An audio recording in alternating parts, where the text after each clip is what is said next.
My name is Arnold, and I currently live in Toronto, Canada. I'm here to share a story that has haunted me day after day since I was 11 years old.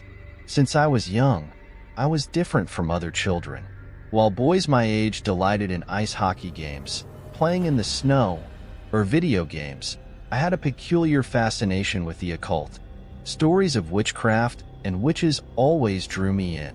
Instead of heroic adventures, I preferred to dive into books detailing supernatural creatures and dark legends. It was something I couldn't avoid. I remember the nights when, after everyone had gone to sleep, I would stay awake, reading tales of demons and beings of darkness. There was a strange mix of fear and excitement that took hold of me, an adrenaline rush that left me completely immersed in that dark world. My parents, devout Catholics, often scolded me, begging me to stop playing with the unknown. They said the devil would come to torment my days and take my soul. But the more they tried to keep me away, the deeper I delved into those macabre stories. My fascination wasn't limited to books. Films about demonic evocation were my secret passion. I would patiently wait for my parents to fall asleep so I could watch movies depicting rituals and invocations.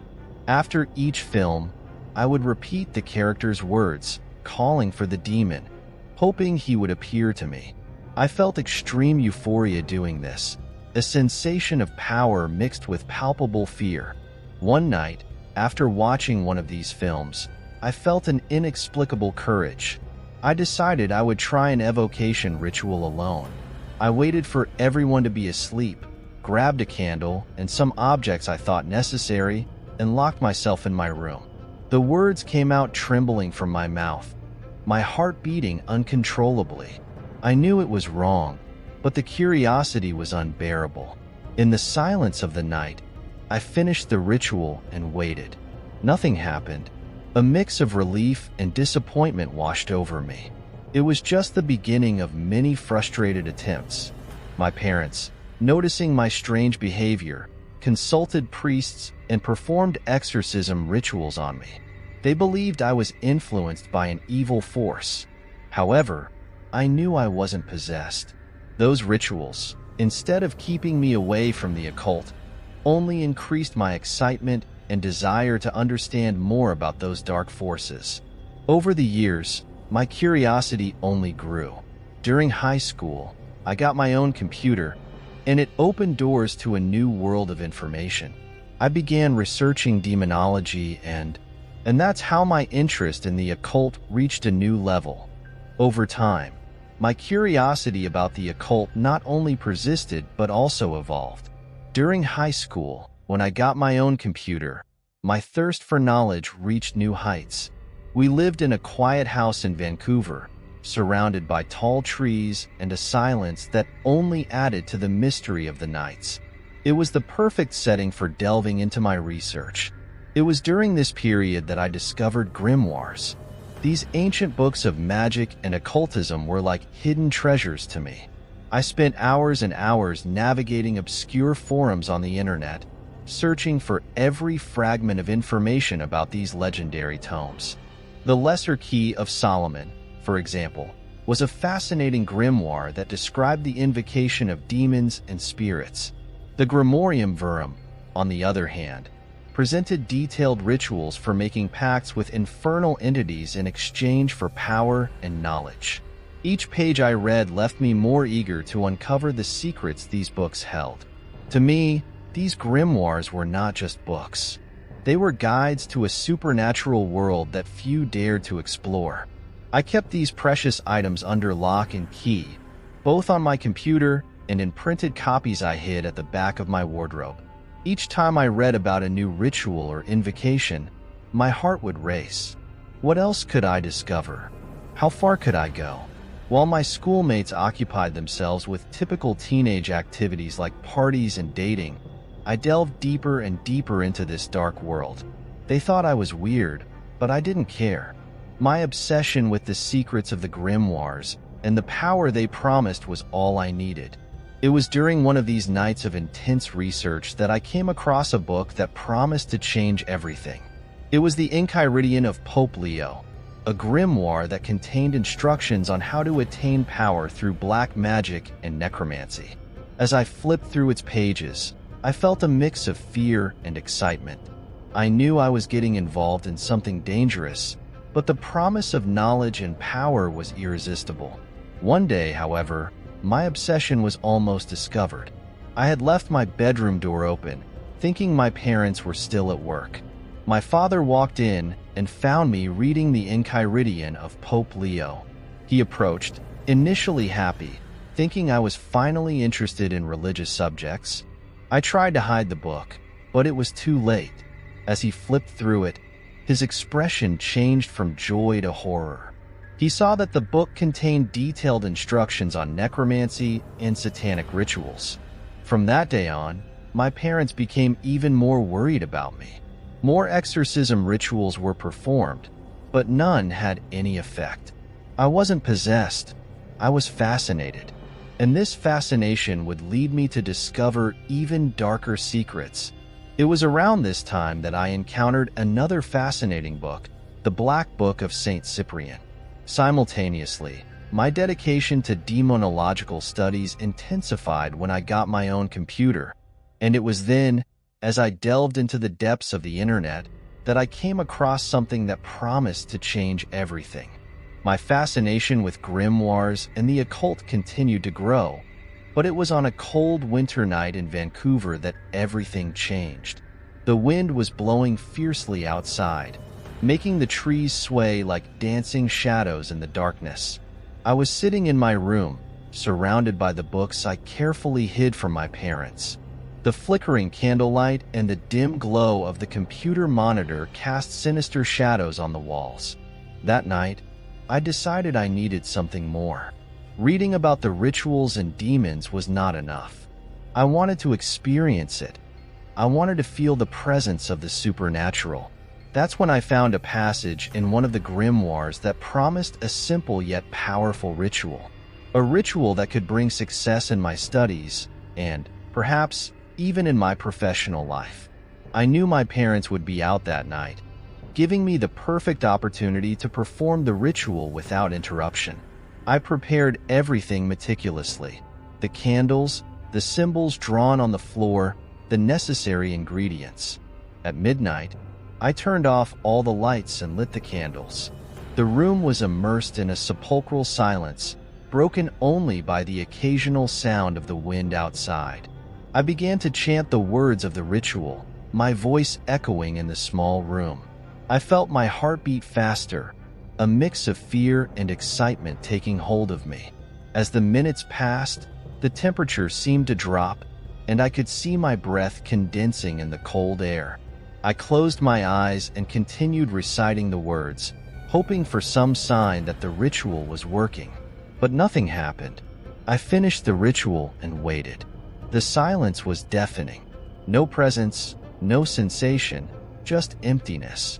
Disheartened, I extinguished the candles and cleaned up everything.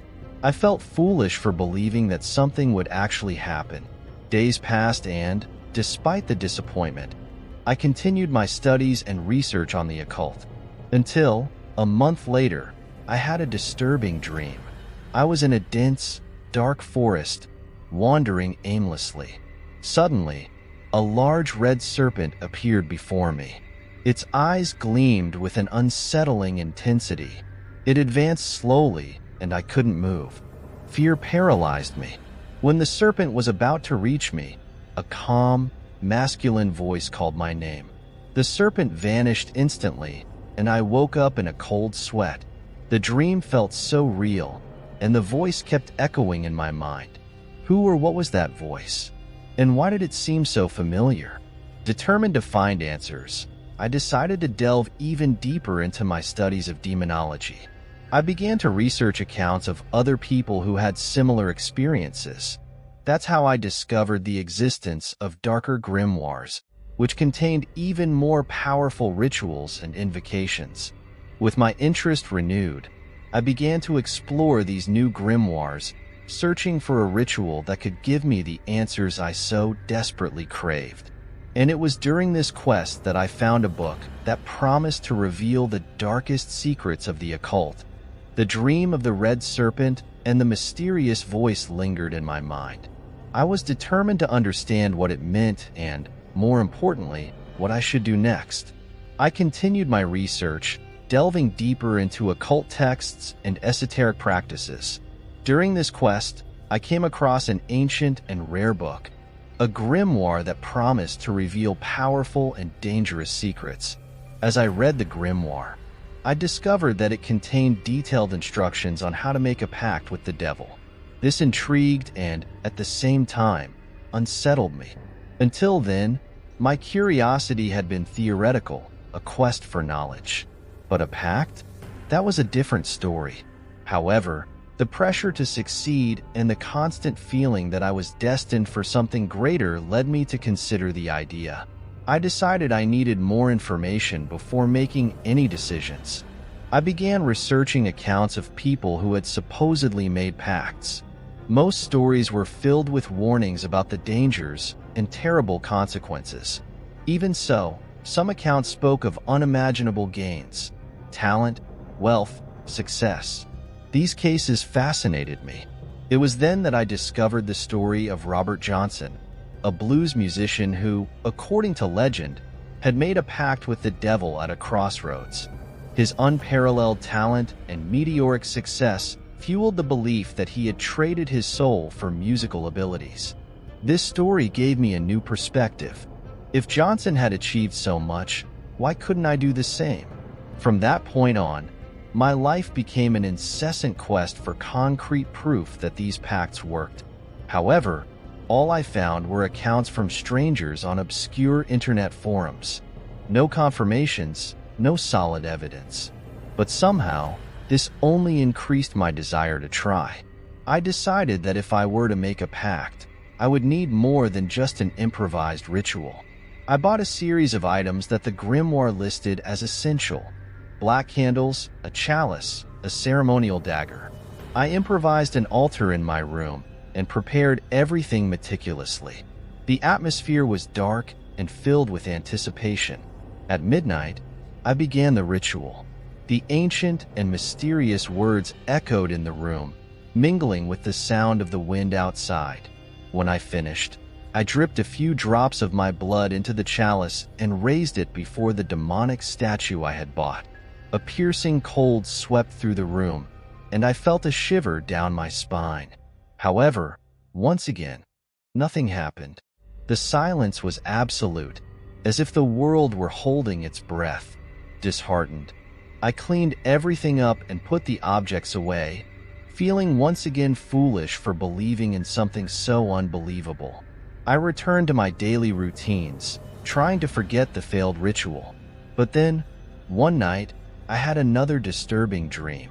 This time, it wasn't a serpent visiting me, but a shadowy, indistinct figure offering me power and success in exchange for something I couldn't fully understand. I woke up with the feeling that something was about to change, but I didn't know what. As I recalled the details of the dream, I realized that the figure seemed to be waiting for an answer. Perhaps the ritual had worked in some way. And if that dream was a manifestation of the pact, determined to uncover the truth, I began to plan my next move, aware that I was venturing into even more dangerous and unknown territory. The days following the disturbing dream were a mix of anxiety and anticipation. The feeling that something was about to change hung in the air. I was determined to uncover the truth about the rituals and pacts I had attempted. I decided I couldn't give up now. I was too deeply involved to simply turn back. I began dedicating more time to my occult studies, researching everything I could about demons and infernal pacts. Nights were spent in vigil, waiting for some sign, some indication that my efforts had not been in vain. It was during one of these nights, while reading an ancient grimoire, that the sensation of a presence in the room returned. I felt a chill run down my spine and, looking into the mirror, saw a shadowy, indistinct figure that seemed to be watching me. The figure spoke to me, its voice echoing in my mind, promising power, success, and everything I desired. But, as always, there was a price. This time, however, the figure was clear. I had to offer not just my blood but my soul. The decision was frightening, but the promise of success was too tempting to ignore. In that moment, I made the pact. In the following months, my life began to change drastically. My grades improved, I stood out at school, and I landed an incredible job at a major company in Toronto. Success came quickly, and soon I was living a life of luxury. However, with each achievement, I felt more tired and worn out. I started having frequent nosebleeds and a constant sense of exhaustion. The encounters with the entity became more frequent, and the rituals I was compelled to perform began to take a significant toll on my health. One day, I collapsed at work and had to be hospitalized. I decided I needed to confront the entity and renegotiate the terms of the pact. During our meeting, I expressed my dissatisfaction with the changes it had made to the original agreement. The entity, however, made it clear that I was paying exactly for what I had asked. The situation worsened. I began having terrifying nightmares, and my wife Larissa's health also started to deteriorate. The doctors couldn't find an explanation for our symptoms. The feeling of being watched never left me, and I knew the entity was exacting a high price for every favor granted. Desperate, I decided I needed to flee to protect my family. I left a farewell letter for Larissa and left home, abandoning everything I had achieved. I started living in isolation, trying to escape the demon's grasp. I sought help from sorcerers, but they all told me my fate was sealed. Months passed, and I began to feel the entity's presence more intensely. Even taking sleeping pills, the nightmares persisted. I felt my end was near, but I hoped my story would serve as a warning to others. And so, my story with the occult ended in regret and despair. The life of success promised by the demon turned into a constant nightmare. Today, living in isolation, I only want my story to be a warning. Never, no matter how tempting it may be, make pacts with the devil, for the price to pay is always too high.